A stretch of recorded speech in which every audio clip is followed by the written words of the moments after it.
Hi, this is Heidi from Garden Crossings out in the trial gardens here at Walter's Gardens, and I wanted to show you just what they look like here. It's the end of April, so usually when we do videos they're all nice and colorful, but I wanted to show you what they look like kind of before the color really starts to happen. There are a few little peaks of color here and there, so we'll go ahead and show you those, but I just wanted to show you the garden as it's waking up. So the gardens have all been redone here over the last summer. They used to kind of zigzag in and out, and now they've created more of like linear beds where you're kind of just walking up and down rows and kind of comparing one plant to the other. Instead of walking down every single row, I think I'll just walk down this row because this one is one of the more mature rows. Over that way, that's a lot of new plantings, and so there's really not a ton in there to show you right now. I'm sure it'll be beautiful this summer, but let's just kind of take a look here in this row that we're in right now. So right on my left here, this is a huge row of daylilies. So we'll be able to see all the different daylilies when they bloom and what they look like. So that'll be really neat to see, just watching when they start blooming, how long they're blooming for, and what the colors look like compared to other ones that might be similar. On this side here, there's kind of a little bit of everything going on. So let's just take a walk and see like what really stands out for right now. The first thing I'm seeing here is this dark black. This is the Amsonia storm cloud. This is a great spring plant. So even as it's emerging out of the garden, there's a lot of interest going on here. Dark black stems, dark foliage. Let's go in and take a look at the flower buds a little closer.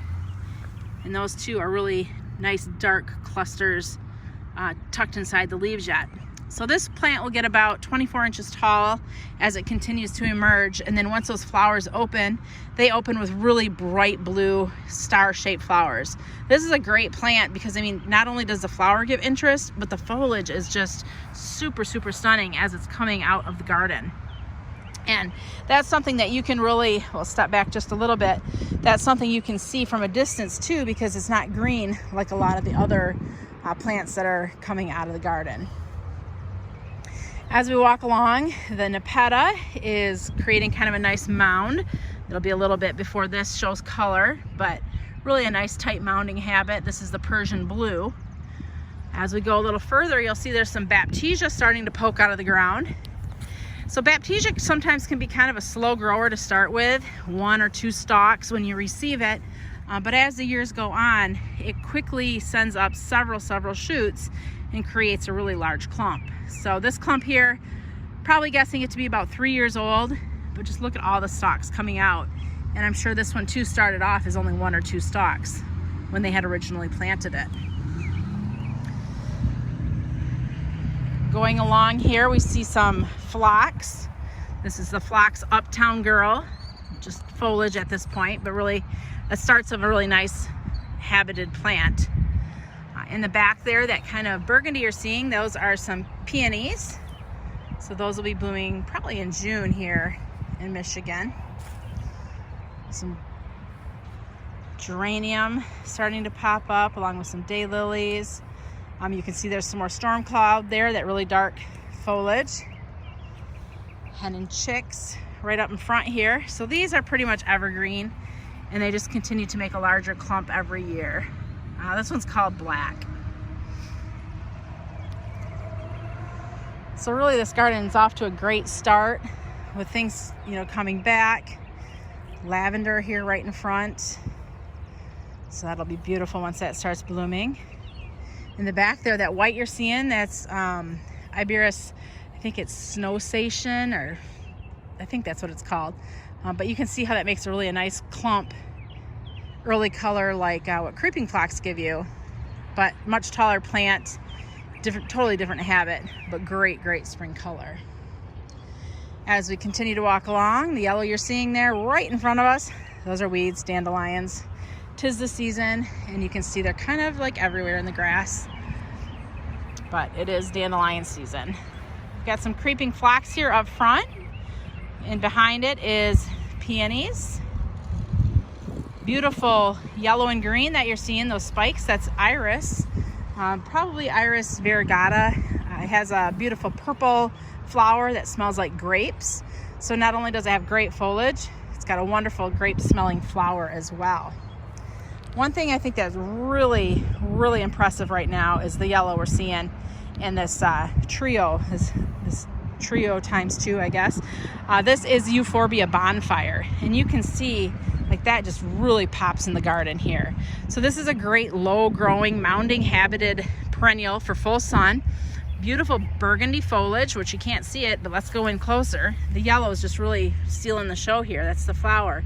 It's got great burgundy foliage, a little bit of green, and then that yellow is the flower that is blooming right now. And you can just see that is such a fun plant to add some cool color to the spring garden, because there's like not much going on here, right? But that Euphorbia bonfire is just really, really impressive. As we walk along, seems kind of a little bit of a repeat of things, which is kind of nice. It adds some continuity to the garden. There's some ornamental grasses that are planted in this area. And you can see the ornamental grasses have been cut back right there. So if you've got ornamental grasses, now is a great time to get them cut back. How I recommend doing that is tying a rope around them and then taking like a hedge trimmer and just cutting them straight across. That way, if the rope is around the foliage of the grass, it keeps it clean so that it doesn't like blow everywhere, and then you can just easily dispose of it. Another thing that we're not going to see quite yet in the garden is the Hearty Hibiscus, because they won't start emerging until sometime around probably beginning of June here in Michigan. We have a little nervous Nellie here. There must be eggs somewhere. So she's kind of trying to distract us from walking this way.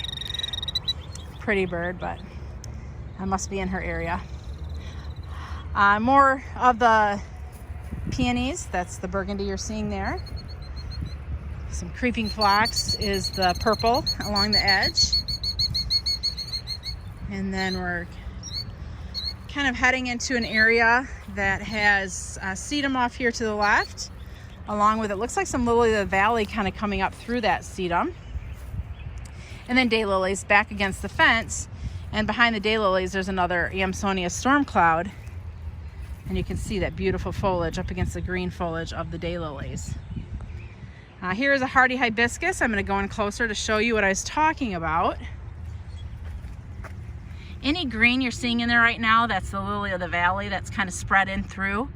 There's no sprouts coming up yet from that Hearty Hibiscus, but that's nothing to be concerned about, because like I said, June is when you're going to start seeing any signs of life with that here in Michigan.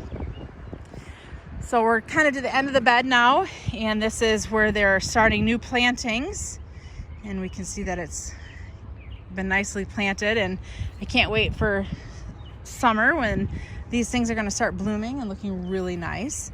So stay tuned to more garden tours here through the trial gardens at Walters Gardens this summer as we go along.